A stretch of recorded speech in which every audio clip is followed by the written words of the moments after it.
And the tools are right there. I was going to finish up here.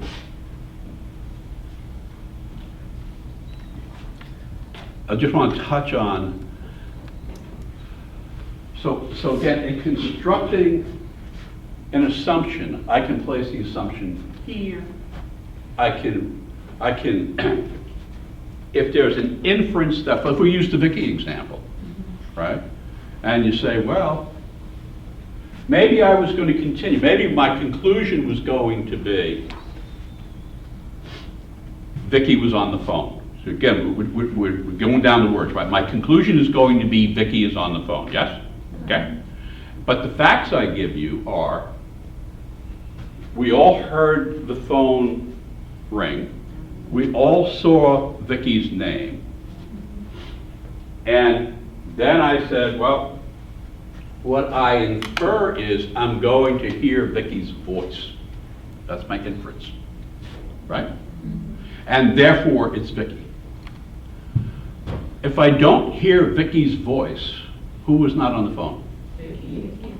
So haven't I assumed that the inference that I planned, because it wasn't my conclusion. My conclusion is it was going to be Vicky. You see that extra step? Whereas I'm going from, I see the number, right? I hear the ring. I infer, before I'm going to say it's Vicky, right? I'm going to say, but I'm going to infer I hear Vicky's voice. My conclusion is going to be, and therefore it's Vicky. Haven't I assumed that the voice I hear will be Vicky's? Because if it's not, who's not on the phone? So do you see, assumptions are everywhere, and they, they're going to be there. And then I'll give you one example, and then we'll call it. There are two types of assumptions. Again, we'll get into this next week, but they're necessary and sufficient. All right. And we'll spend tons of time. Well, I strongly suspect we'll start off next week with the conversation on the difference between a necessary condition and a sufficient condition. It's right out of law school. It's not out of formal logic. It's out of law school. Is it fair to say, with respect to necessity, that should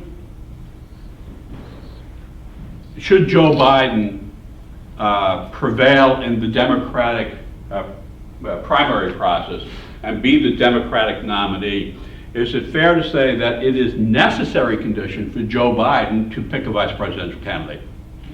Everybody agree? Talk to me. You can't run alone. You have to have a vice president and a president. Yes? Talk to me. Yes. So I want you to understand, you get that that is necessary, yes? Yes. Would it be fair to say that Joe Biden could select any number of individuals to fill the role of vice president? Yeah.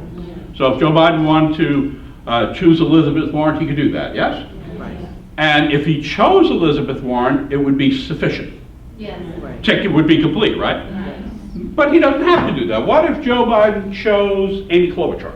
Would it then be sufficient? Talk to me. Would he have a complete ticket? Yes. If he chose me, would he have a complete ticket? Yes. No. No. That's really hurtful. I was kind of hoping they could get a surprise call. Because the ticket is not. I mean, I'm younger than he is. Qualifies, the ticket is complete if he chose a person to run. Well, I'm over 35. I was born a U.S. citizen. That he's not qualified. I was born in this country. The best of my knowledge, I don't know where the hell I was born, but I'm told on information and belief I was born in Manhattan. My point is, in understanding, if you can take complex stuff, right, and break them down, do you get that the difference between the necessary condition is you got to pick someone, right? But there is any number of people you could pick and they would be sufficient, yes? So, and is it fair to say that once you reach sufficiency, you're done? In other words, whoever he picks, if he's a nominee, is it fair to say that whoever he picks, you have a completed ticket, right? But no individual vice presidential candidate is necessary. It's not necessary that Warren be picked. It's not necessary that Klobuchar, you get it. So something that is sufficient doesn't have to be what? Necessary. necessary, and that's where we, and there's a whole lot of this test that's wrapped up into understanding the difference between necessity and sufficiency. So,